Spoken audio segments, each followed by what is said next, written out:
UK government, thanks Alex, is being urged to share in the success of its COVID vaccine rollout by sending its supplies to the world's poorest. More than 13 million doses of the vaccine have been administered across the country, meaning that as a proportion of the population, the UK has vaccinated almost 20% of its residents. That's behind Israel, Gibraltar, the UAE, Seychelles and the Cayman Islands, which lead the world with the most effective COVID vaccine rollouts.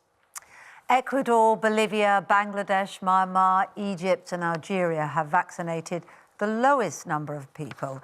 But according to the International Federation of Red Cross and Red Crescent Societies, less than 1% of the world's poorest countries have been given the vaccine. They say it's time for the UK to share. Well, we're now joined by Professor Angus Dalgleish at the Institute of Vaccines and Immunotherapy and Anna Marriott, who is also Oxfam's Health Policy Manager.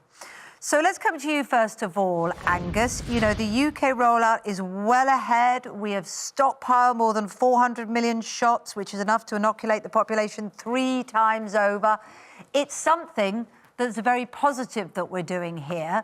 Why shouldn't we share that? Well, I think that we, of course, should share when we are able to. We want to make absolutely sure that we have enough to vaccinate everybody that needs vaccinating. And as you know, I've said on this before, we need to make sure we can vaccinate all the people dealing on the front line with the public, whether it be the teachers and the supermarkets, police, etc. Until we are absolutely sure we've got enough to do all these important people, then I think that we should be cautious before sharing.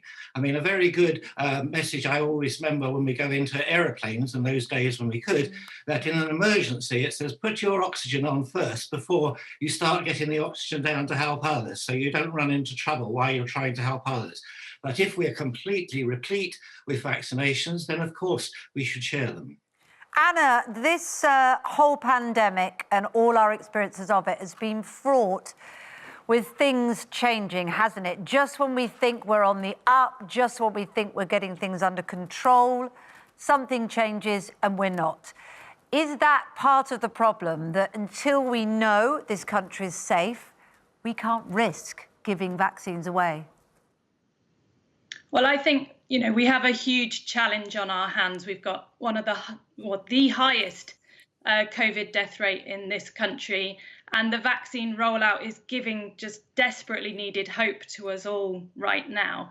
But we also know that people are dying and are suffering in huge numbers in poor countries too, where there are no ventilators and no vaccines. And the real problem here is not so much about sharing doses, but actually looking to share the vaccine recipes so that we can get more manufacturers on board in making these doses, because the truth is we don't yet have enough doses for everybody on the planet.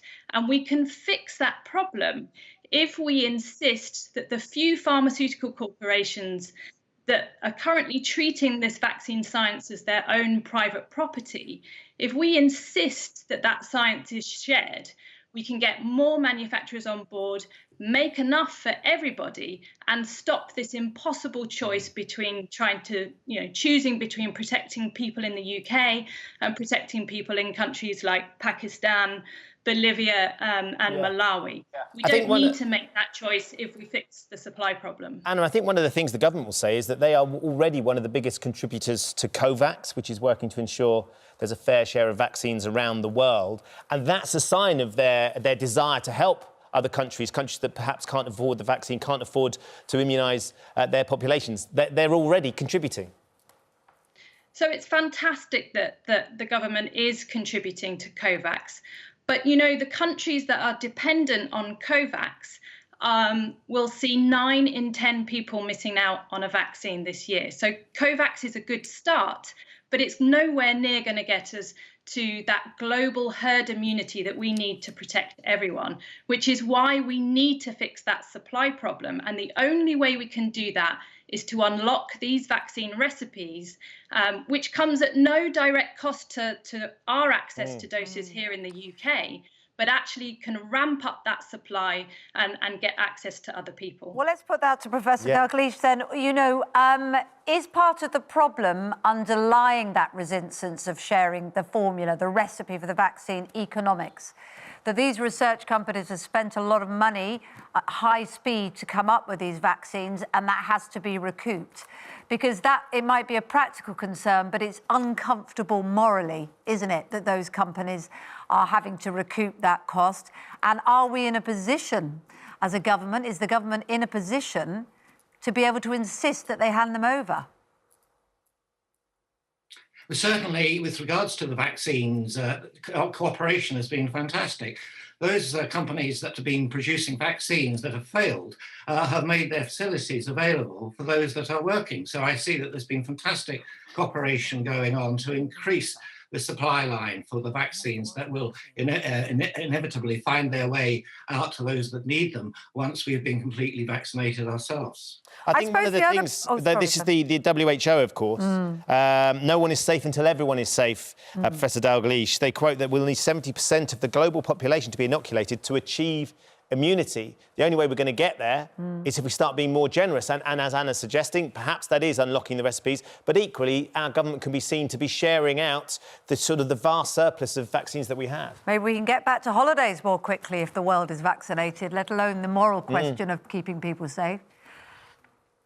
Of course, well, I'm not arguing that we don't give the vaccine to anybody and everybody. It is to make sure that we do it in a way that we are safe first, and then you give it to everybody else.